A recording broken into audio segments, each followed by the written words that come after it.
Thank you, Chairman, and thank you, members. And I'd like to echo Representative Schweier's comments about the appreciation allowing me to attend the appropriations hearing. I'm on the Health and Human Services Committee, and scheduling it at this time is really appreciated. I'm here today to discuss House Bill 183.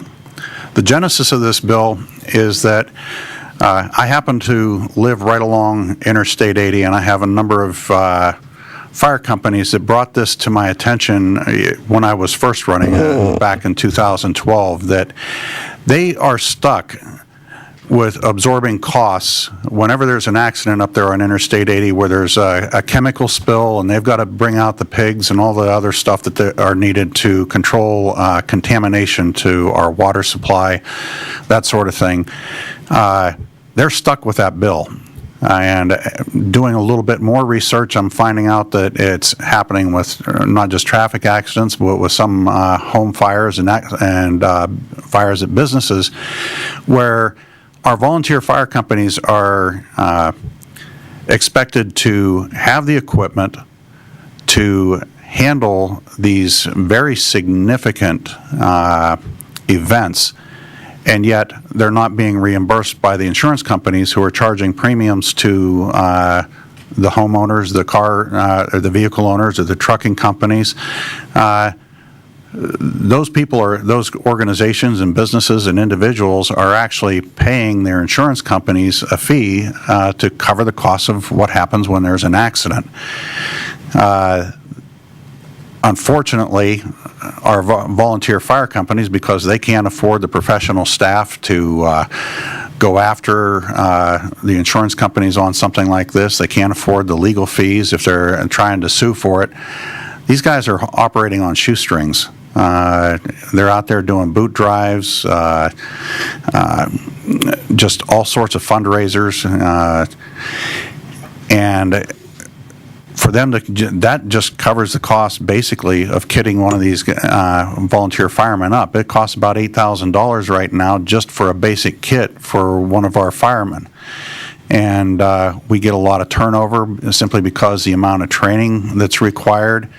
And you couple the time for training along with going out there and trying to raise money in order to pay for all this stuff, it's a very significant investment in time. These men and women have families, they have kids involved with sports.